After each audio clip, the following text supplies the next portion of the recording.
What do you think the maybe 3 or 4 leading cryptocurrencies are of the future? And going back to the NFC point, how long do you think it would take for that marketplace to recover? Bitcoin, Ethereum, Cardano. I mean, the XRP is completely Ripple's dependent. a dark horse. Yeah. Yeah, but I think it's a fan favorite right now. So I would just say, it's an easy pick. I will go with those for now. There's a lot of projects that probably should be up there just based on the value of the type of projects that they're doing. Because Like Algorand? yeah, and there's some that solve the very problems that are the issue with the Gotcha. market today.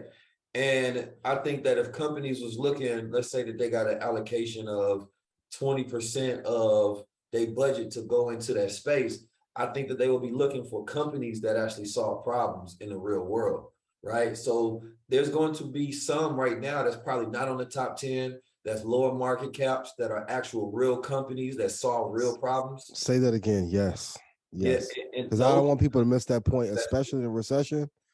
Because all the great coins, all the great companies, all the great media brands grow out of this turmoil. So I don't want people to miss that. Can you hit that point one more time about companies that are actually solving real world problems? So if you go look at, so there's a company called Karibo, right? Karibo is a cryptocurrency that particularly deals with when you send somebody the wrong cryptocurrency, there's a verification process that has to happen so you can get your crypto refunded rather than that money just being lost, right?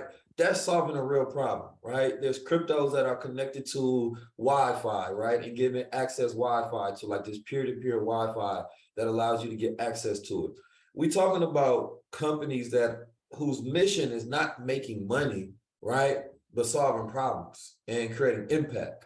That's a reason, if you take that same scale model that you have for why would I invest in a stock? Just apply that same logic. Why would you invest in a cryptocurrency? Yes. And I think that the game is much better from there on. So let me ask you about Ethereum, because you made a video a couple weeks ago about the 2.0 update. And Ethereum is a currency that is down 60% over the last 6 months. It's currently at almost $1,300. So but just in layman terms, how is that merger or update going to impact Ethereum cryptocurrency, and what's the long-term outlook on Ethereum? I believe that Ethereum 2.0, I heard a hot take about this. It's taking too long, right? Their plan to complete it is, I think it's like a 6 to 10 year plan to completely complete, Ethereum 2.0. And the idea is to make it more robust, right? So that it can compete with things like Visa, right? The transactions per second and how it can actually be utilized. I think that Ethereum needs to be way more competitive, right? I think that Ethereum really needs to Vitalik, I don't think is good enough. He's like fundamentally, he's great for Ethereum, right? But I think visually, brand wise, I don't think he is. Like if Elon Musk was at the head of Ethereum, right? Yeah, Vitalik is like the Zuckerberg of crypto. Yeah, he's not a likable person. He's not unlikable. Yeah. He just has no character traits that are like that are a reason to invest in it. So you looking at Ethereum, I think Ethereum is really being based on complete fundamentals right now, right? So people are like, okay, whatever it does and how it grows, I'm going to invest in Ethereum.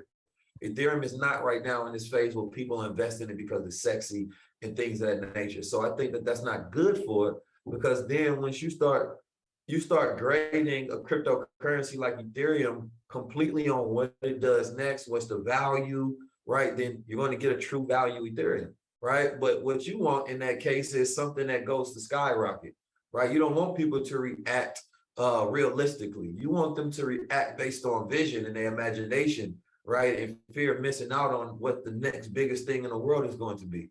Now, I think that Ethereum's ecosystem is solid, right? Because they have all of these side chains and projects that's being built on it.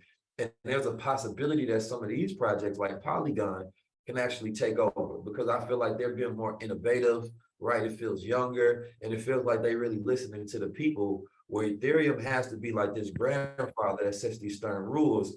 The other children from Ethereum get to go and play and create innovative and more sexy things.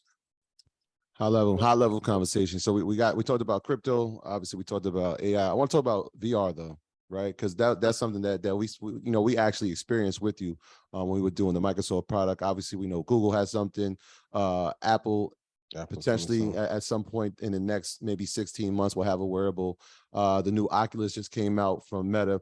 I want to know about your thoughts on the space of wearables and where it's going and how it's going to impact the future. I think it's going to take some time for wearables to really catch on. Number one, I don't think people have money. I think right now number one with the Oculus, I think it's a good product, but I don't think it's going to be hot enough for people to buy, right? Because the product is probably going to be the best one that they came out with. And this is probably the whole thing. But I don't think that the trend is going to be hot, and Meta is hot enough right now for people to just start buying it and buying it. Now you got holiday season, which I still think is going to be a very slow holiday season. So it's not going to be like previous years. And all they did was take the design of Microsoft HoloLens and they recreated it. The problem with Facebook is they're not innovating nothing. They're not innovating nothing. Yep. Right? Facebook is a software company. They're trying to compete with like Microsoft and Apple. And Microsoft and Apple are already hardware. Yeah.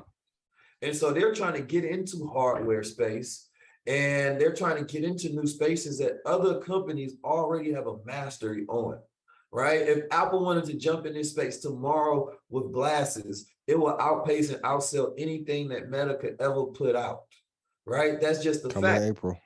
Brand-wise, quote-wise, and their ability to create hardware. I think I told, who was this? Somebody I was talking to. Was that you, Master Investor? I was talking about the fact that if Meta had Apple creating his hardware, they'd be solid. You understand me? Yeah. That is probably the dream marriage for them. But Apple don't seem like they give a damn about Meta. Yeah, and Tim Cook and Zuckerberg are having some weird issues. It looked like something going on. So, and also Elon has an issue with to quit before this thing fully rolls out and this war continues to play out. Yeah, I think the new Oculus will be amazing. From what I heard about it, the first version was pretty solid. But you're right, they did remix a little bit of the HoloLens. I do think they will create credibility for Apple to come in and take over that market. But I do think they need a facelift for sure. And shout out to Idris Sandu, because he got his hardware where he brings blockchain to life to where it's called wearables, right? So he implants the blockchain chips inside of the clothing. It connects to that particular chip. So you are activated by putting your phone next to it. And then anytime somebody tap it, right, it records that data. So like, let's say if LeBron James, let's say if I got him in a crown, LeBron James taps my crown, that's going to be recorded. But now if I transfer ownership over to LeBron James, or he owned it at some point in time, that will be recorded as well. Or if I want to airdrop everybody who owns this particular crown content or a high level conversation, or let's say just airdrop them some tokens, only those people will receive it. So now what it's doing is you're looking at physical items with a different level of value, right? And I think what he's done is brilliant. So I feel like the hardware space, number one, is necessary for people to completely get blockchain so it becomes practical.